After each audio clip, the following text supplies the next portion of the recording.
Sementara itu, saudara, akibat curah hujan yang rendah membuat hasil panen kacang tanah di Pulau Semau tahun ini menurun jika dibandingkan tahun sebelumnya. Para petani hanya bisa pasrah dan berharap agar harga jual tidak juga menurun. Bagi warga Pulau Semau, kacang tanah merupakan komoditi andalan yang ditanam secara turun-temurun oleh para petani berdasarkan data tahun 2019. Kecamatan Semau menghasilkan kacang tanah dalam satu tahun mencapai 6,60 ton per tahun. Wilayah Semau Selatan pada tahun lalu menghasilkan 2,40 ton per tahun, yang menjadi penyumbang terbesar penghasilan kacang tanah di Kabupaten Kupang.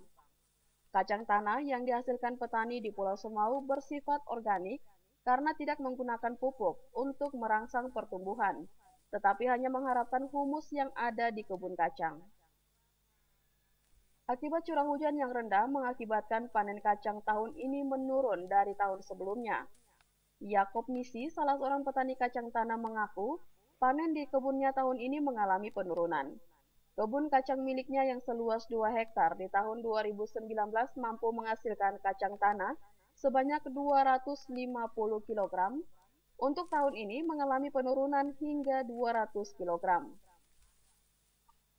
Menurutnya hal ini dikarenakan curah hujan yang rendah, yang mengakibatkan pertumbuhan kacang sejak masa penanaman kacang tanah melambat, sehingga buah yang dihasilkan tidak banyak, dan saat panen mengalami penurunan. Jika di tahun-tahun sebelumnya satu pohon kacang tanah bisa menghasilkan 2-30 buah dengan ukuran yang besar, tetapi berbeda dengan tahun ini satu pohon hanya menghasilkan 15-20 buah dengan ukuran buah yang kecil. Dari hasil panen yang demikian dirinya mengaku pasrah dan berharap harga jual kacang tanah di tingkat petani tidak menurun.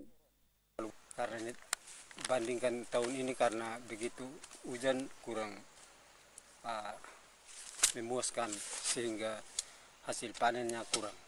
Tahun lalu saya punya hasil lebih dari ini tahun karena setelah saya panen saya lihat hasilnya sekarang yang kita panen mungkin saya petik dia penghasil dia kurang dari tahun lalu. Yakob Nisi berharap pemerintah memberikan solusi dengan mengontrol harga jual kacang di pasar di Kota Kupang agar meningkat dari tahun sebelumnya dan membawa keuntungan bagi para petani kacang tanah, terutama di masa pandemi COVID-19 yang sangat mempengaruhi ekonomi masyarakat. Tris Poto, TVRI NTT.